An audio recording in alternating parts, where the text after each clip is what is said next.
right. Shh. Okay. All right, number 1. It says 3 planes are taken off at different speeds. We have their graphs. Number 1 says which plane traveled the farthest. And then at some point I would also like you to tell me how you know that. So which train traveled the farthest? David, from the interval from 8 to 11 seconds, which plane traveled the farthest? Say that again?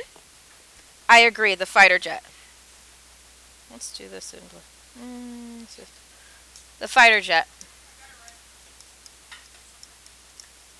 How do we know that? Someone else tell me, how do we know that? Steven? It traveled the highest. It started here at about 250 miles, and it ends here at somewhere above between 1750 and 2000, so maybe around 1800, 1900, well, 1800 miles or so forth. So that's where it ends up. So that is the largest distance, the largest gap. We see that's and it's not necessarily because it ended the highest. Because I also want to see just, well, this one says farthest. So this one, yes, who traveled the farthest, it ended higher. On what time interval did the Delta plane travel the fastest? Alex C. On what time interval did the Delta plane travel the fastest? 0 to 7 seconds, I agree. Can you explain that, Alex? How do you know it was from 0 to 7? How many people said 0 to 5? Did anyone say from 0 to 5? What other answers did you say? 0 to 5? What other answers did we hear? Did you say? 5 to 9. So you said from here to here, the Delta plane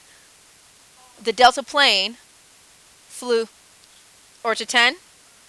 So let's see where this started off. So this starts off at 250 miles and ends up at 600 miles or 500 miles. It only went 250 miles and 5 seconds. Right? So it couldn't have traveled the fastest on that interval. Yeah, that's what he said. And so I'm proving to him that it didn't. All right, so let's look from 0 to 5. Yeah, it did travel the fastest from 0 to 5, but I want to see the entire interval. Well, let's see. From 0 to 7. What do you say? All right.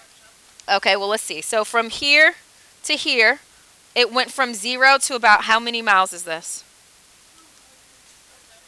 Well, it's going by 50, so 300, 350, 400, 450. So it from here to 7, it traveled 350 miles over 7 seconds. So we have 350 miles over 7 seconds for my Delta plane. For Air Force One, it went from 0 to the same point. So 350, hold on. And then from, when I'm looking at Air Force One, it goes from 0 to just about like 175 over 7 seconds. So on what time did it travel the fastest? Just its fastest. So if I'm just looking at the Delta plane, I can compare that to the Air Force One, and they both travel the fastest on that. So it's not just that the Delta plane traveled the fastest, but both planes traveled fastest on that. So I would say that it traveled the fastest from 0 to before you get to 7. So I would say from 0 to whatever that might be here, which is 6, 1, 2, 3. So 6 3/4 about. So about 0 right before it gets to 7. So I would not include 7 in that because at 7 it's not traveling the fastest. So to show that you don't include 7, you might do this. 7 and then use a parenthesis to show that it doesn't include it. If you had 0 to 5, that's a correct answer. 0 to 5, that's a correct answer as well. Because from 0 to 5 it is actually traveling the fastest.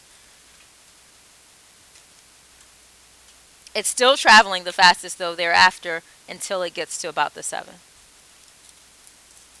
Alright, identify which plane is traveling at a linear rate, exponential, and quadratic. Which one is linear? Steven, which one's linear? The Delta plane, I agree. So this is our linear. Which plane is exponential, Nora? The fighter jet, I agree.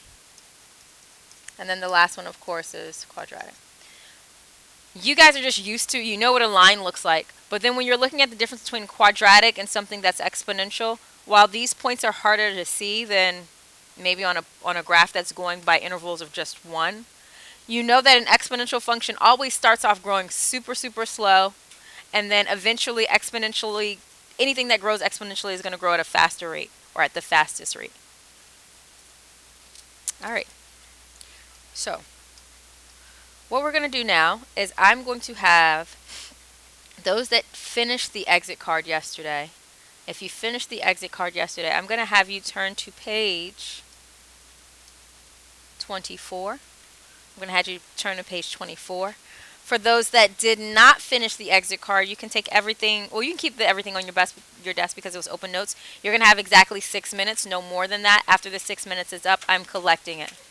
6 minutes. You cannot go back to the first page. You have to complete it at the second page.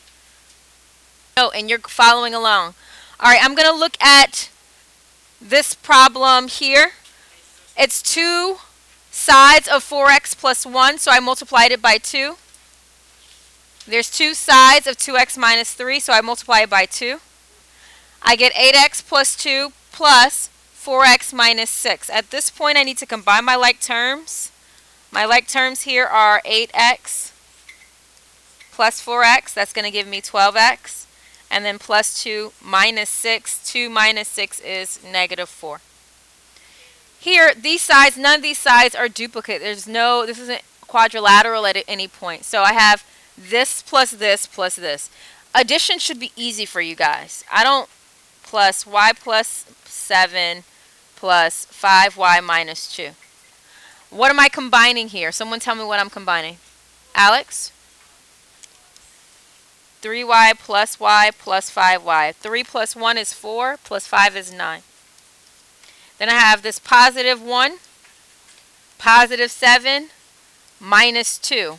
1 plus 7 is 8, minus 2 is 6. You guys know how to do it when it's all adding.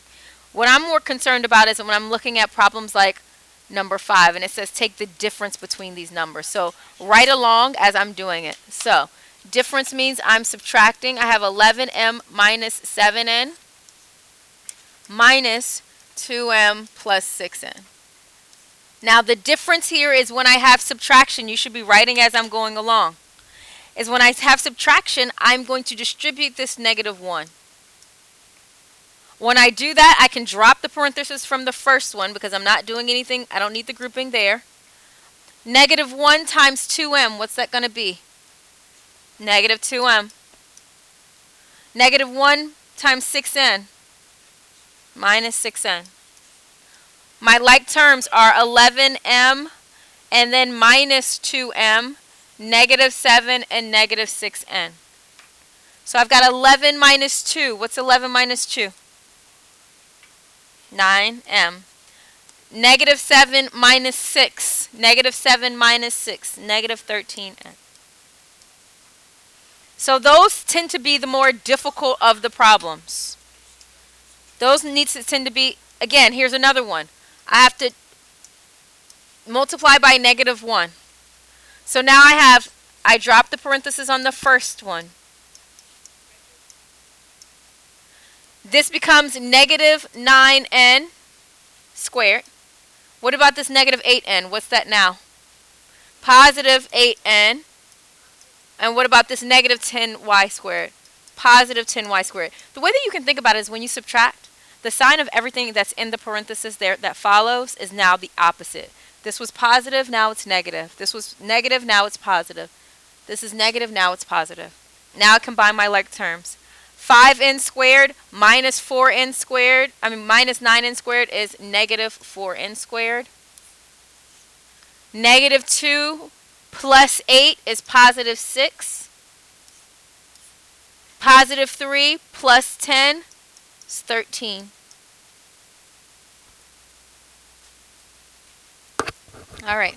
Gabriel, can you get 6 Chromebooks for your section? Jackie and Ayana, can you get 9 Chromebooks for your section?